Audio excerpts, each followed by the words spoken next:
Hello friends, मैं Vishal Singh BCom e learning में आपका स्वागत है। Principle of the scientific management in the 5 step of the FW Taylor. FW Taylor के द्वारा 5 सिद्धांत दिए गए जिसके अंतर्गत वैज्ञानिक तरीके से किसी भी बिजनेस के गोल को अचीव प्राप्त किया जा सके और आप अपने बिजनेस को आज जितनी वर्ल्ड में भी कंट्रीज हैं, मैक्सिमम जितने भी बड़े इंटरनेशनल लेवल पे बिजनेस हैं, सभी एफडब्ल्यू टेलर के प्रिंसिपल को एक्सेप्ट करती हैं। फर्स्ट स्टेप आता है आपके लिए mutual cooperation of the mentor revaluation.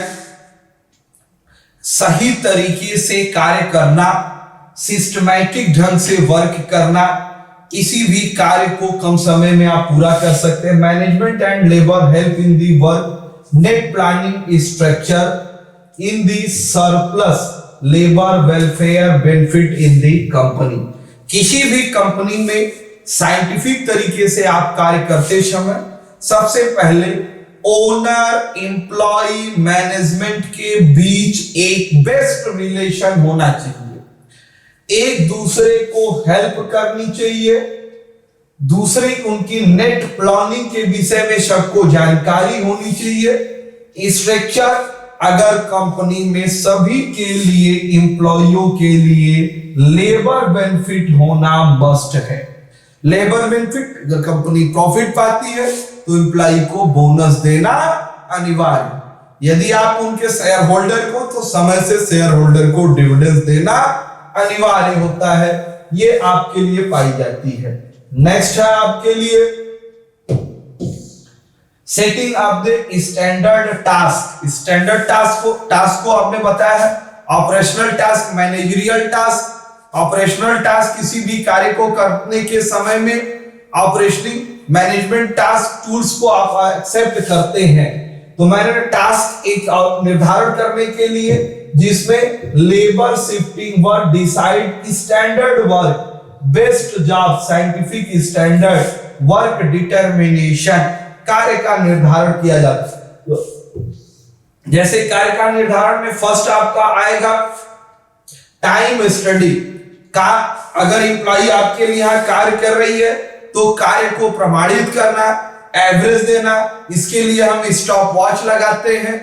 कम समय में ज्यादा प्रोडक्शन होना, जो व्यक्ति कम समय में ज्यादा प्रोडक्शन, वेस्टेज कम निकालता हो, उस एम्प्लॉय को एक्स्ट्रा बेनिफिट देना जिससे अन्य एम्प्लॉय भी अच्छे से अच्छा कार्य करना चाहे। इस आधार पे हम वर्क करते हैं। नेक्स्ट है motion study in the learning, motion study of the learning to motion study work development in the helper. बेकार के समय को भी हम यूज में ले सकते हैं। बेकार के समय जो हम अनवेस्टेज होती है उस समय को यूटिलाइज करना और प्रोडक्शन में सहयोग करना। इन नेक्स्ट है आपके लिए fatigue of the fatigue study, थकान का अध्ययन करना।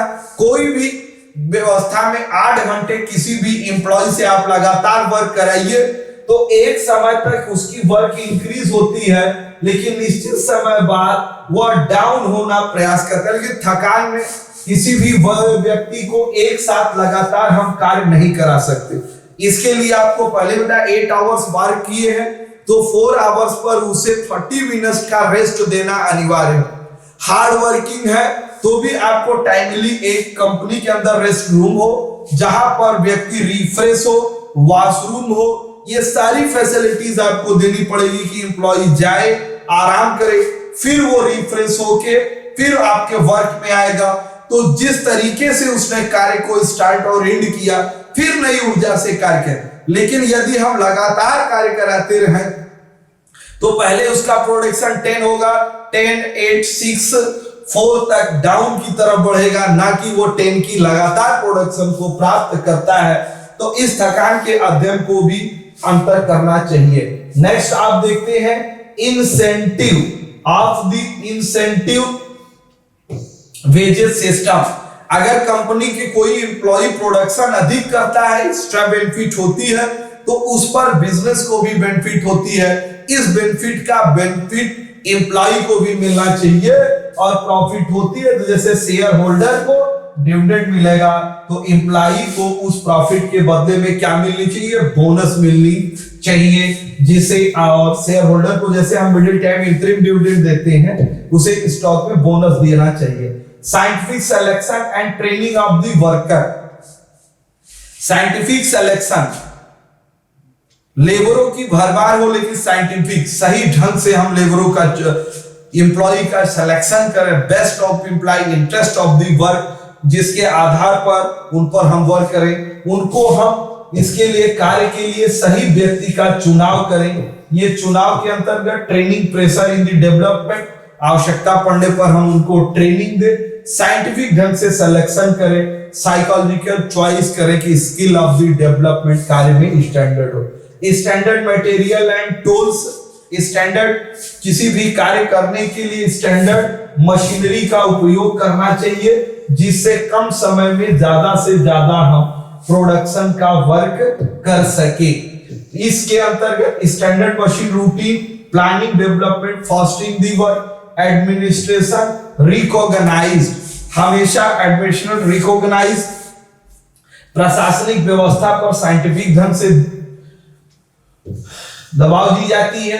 Training, pressure in the work system and planning, इसके लिए ट्रेनिंग दी जाती है, पूरे एम्प्लॉय को उसके विषय में जानकारी प्राप्त हो। Department in the prepare office and labour, विभाग के लिए सभी ऑफिस और ऑफिसर्स एंड लेबर को प्रिपेयर किया जाता है।